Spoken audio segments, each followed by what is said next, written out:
السلام علیکم، آپ سب کو خوش آمدید کہتے ہیں۔ بہار رمضان میں بس چند لمحے باقی ہیں ہم کراچی والوں کے لیے بھی، لیکن چونکہ بات چل رہی تھی تقی صاحب، وہ بات بیچ میں رہ گئی تھی۔ جی آج کے اس ٹاپک کو ذرا ہم ریپ اپ کرتے ہیں تھوڑا سا۔ ہمارے خیال میں ہم اگر پورے مہینے بھی باتیں کرتے رہیں اور عمل نہ کریں تو باتوں کا کوئی فائدہ نہیں ہونے والا۔ عمل جب تک شروع نہیں ہوگا اور پریکٹیکل لائف کے اندر تبدیلی ہم نہیں لے کر آئیں گے تو باتوں کا کوئی فائدہ نہیں ہے۔ بالکل، خود قرآن کریم کی آیت ہے سورہ صف سورہ نمبر 61 آیت نمبر 2 اور 3 کے اندر ارشاد ہوتا ہے کہ یا ایھا الذین آمنوا لما تقولون ما لا تفعلون کبر مقتا عند اللہ ان تقولوا ما لا تفعلون، کہ اے صاحبان ایمان تم وہ بات کیوں کہتے ہو جس پر خود عمل نہیں کرتے۔ واہ، ایک صاحب تھے جن کو لیکچر کے لیے بلایا تھا کہ جو نشئی بیٹھے ہوئے ہیں ان کو آپ سمجھائیں کہ اس کے کتنے نقصانات ہوتے ہیں، یہ کام نہ کریں وہ۔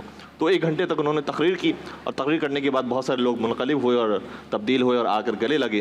تو جب گلے لگنے لگے ایک صاحب تو کہنے لگے کہ یہ جو خوشبو آ رہی ہے آپ کے منہ سے وہ آشنا سی لگ رہی ہے۔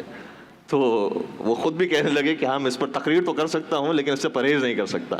تو ازدواجی تعلقات کے اندر میٹھی باتیں کر لینا کافی نہیں ہے جب تک کہ ہم عمل کر کے نہیں دکھائیں گے۔ اور یہ ذہن میں رکھیے گا کہ جو ازدواجی زندگی کے اندر سکون اور اطمینان کی کیفیت ہے وہ مال و دولت سے پیدا نہیں ہوتی، وہ تعلقات سے پیدا نہیں ہوتی، یہ خود ایک دوسرے کے لیے قربانی دینے سے اور دوستی اور رفاقت بڑھانے سے پیدا ہوتی ہے۔ سب سے بہترین نمونہ ہمارے پاس سیدہ کائنات اور مولا کائنات کی زندگی کا ہے۔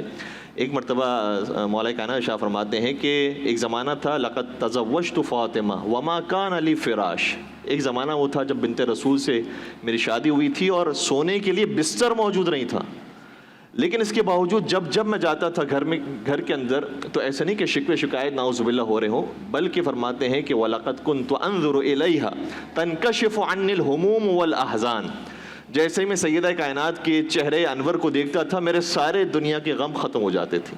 تو یہ پریکٹیکلی آپس میں جو رفاقت اور دوستی کا رشتہ ہے اس کو مضبوط کرنے کی ضرورت ہے۔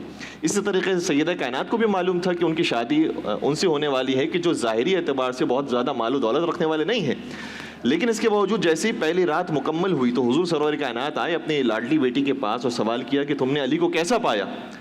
تو یہ نہیں فرمایا کہ گھر کے اندر تو ساز و سامان ہی نہیں تھا نعوذ باللہ یا کوئی اس طرح کی شکوہ شکایت کی بات ہو، بلکہ عجیب فقرہ شاہ فرمایا جو عرفان کی انتہا ہے، فرمانے لگی کہ نعم العون علی طاعت اللہ، علی بہترین مددگار ہے بندگی پروردگار میں۔ واہ، اتنا بہترین ساتھی مجھے بندگی پروردگار کے اندر اور کوئی نہیں مل سکتا تھا جو آپ نے مجھے نصیب کیا۔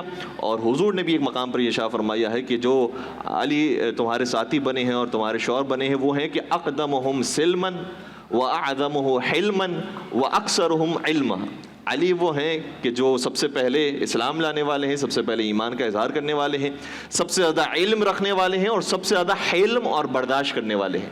اگر یہ کوالٹیز انسان کے اندر پیدا ہو جائے تو واقعاً وہ گھر جنت کا نمونہ بن جائے گا۔ ماشاءاللہ ماشاءاللہ۔ اور چونکہ وقت اب آہستہ آہستہ آگے بڑھ رہا ہے، ہم یہاں بات کریں گے یہ ہائیڈریشن کی، اور ریوائیو اس وقت میرے ہاتھ میں ہے جی۔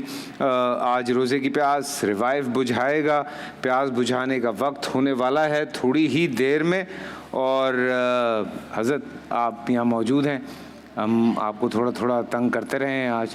بہت بہت شکریہ آپ کا، آپ کا بھی بہت بہت شکریہ، آپ کا بھی بہت بہت شکریہ۔ افطار ہمارے ساتھ ہی کیجیے گا، مجھے پتہ ہے آپ کو کافی دور جانا ہوتا ہے، تو اب تو رش تو نہیں ملا ہوگا؟ نہیں، رش نہیں ملتا کیونکہ افطار کے بعد جو ہے تقریباً تمام روڈز خالی ہوتے ہیں۔ ہاں، لیکن اللہ کرے وہ ٹرک ہٹ گیا ہو واپسی پہ جو ٹھکا ہوا، آپ نے دیکھا تھا نہیں دیکھا تھا؟ نہیں، میرے نہیں، آپ اس طرف سے ہیں؟ تو اس طرف سے ہیں جی، ہمارے راستے میں ٹرک ہے جو کھڑا ہوا تھا۔ راستے آسان فرما۔